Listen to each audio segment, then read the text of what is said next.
Hi everyone, and welcome back to another video on Gentry Gallery. Today brings a monumentous event for the channel, and perhaps for fighting knife enthusiasts all around the world. In my hunt for rare and significant combat blades, none have come even close to the object being presented in this video. Within our hobby, it's often difficult to find authentic examples of some of the most grailed knives, so I'm extremely pleased to be making this video for the community as a whole. Without further ado, I present the Case V-42 Stiletto.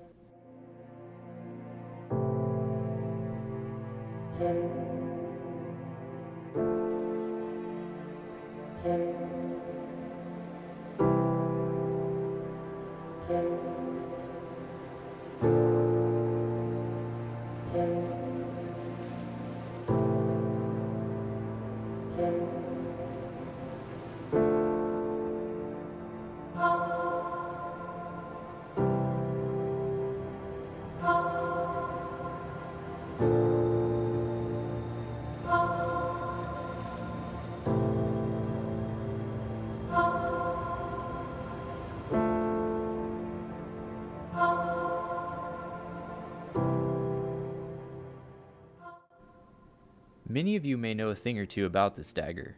Its history dates back to the early 1940s when a notice came across the table that a new elite fighting force was in need of an effective and specialized combat blade.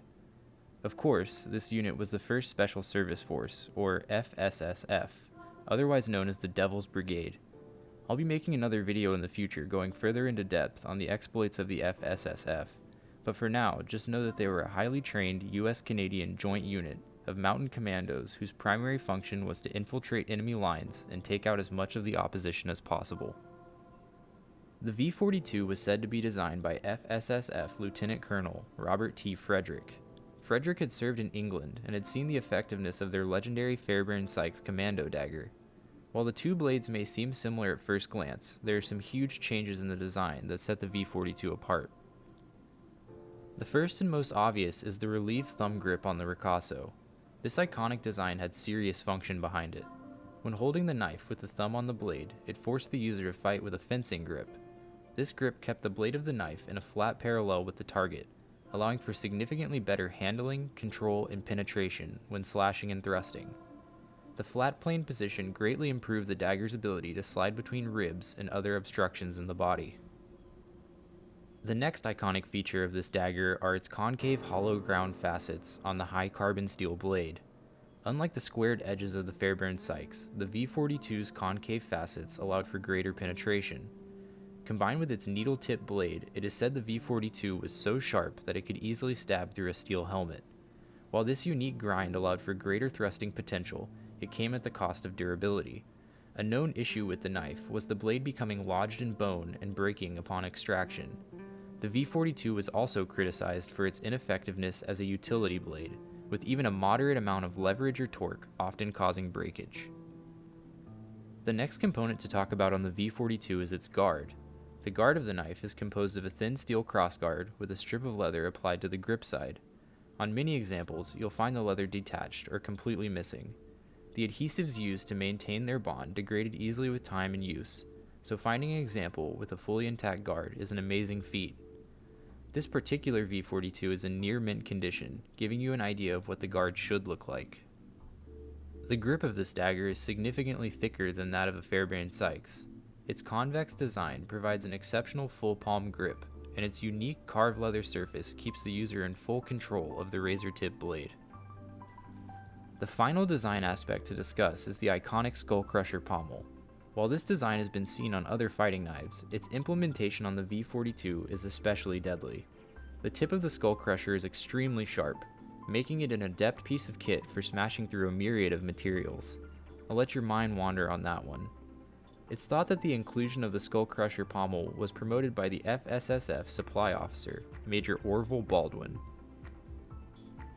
Now on to the sheath.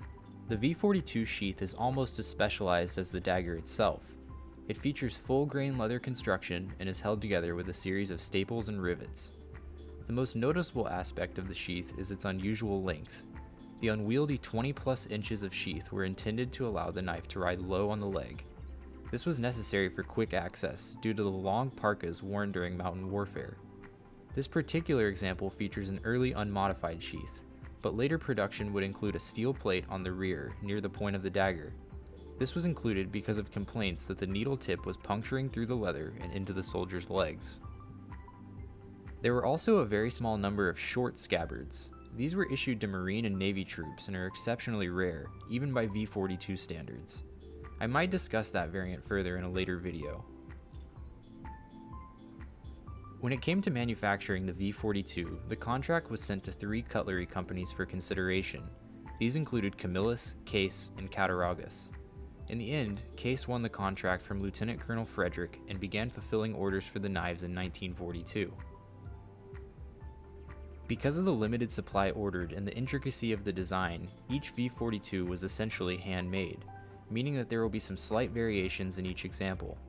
To add to this collector's quandary, many of the knives were modified by troops upon being issued. Modifications often included regrinding of the tip of the knife, it was apparently too sharp, dulling the tip of the skull crusher, and cutting down the length of the scabbard. This particular example is as close to factory mint as possible, meaning that none of these modifications were ever made. In total, about 3,000 V-42s were said to have been produced, and out of those, only 1,750 were ever recorded for use in service with the fssf. Accounting for battlefield losses, knives buried in attics, and general destruction, there are undoubtedly significantly fewer in circulation today. To highlight the scarcity of this knife even further, I've only ever witnessed a handful of mint condition V-42s like the one you see in front of you. Overall, the Case V-42 is one of the most sought-after combat blades of the 20th century. Its incredible heritage paired with its unique design has put an extreme premium on these daggers. Its iconic silhouette can be found on the crests of the United States Special Forces, the Canadian Special Operations Forces Command, and the famous Canadian JTF-2. Finding one in general, let alone in perfect condition, is about as likely as being struck by lightning, so I feel extremely honored to own such an amazing piece of history. In the next video, I'll be discussing the amazing story of this particular V-42, and the man who carried it from the skies over Normandy to the infamous alpine halls of Hitler's Eagle's Nest. I really hope you've enjoyed this video. It's been a long time coming, and I'm honored to get to share it with y'all. Thanks for watching, and have a great day.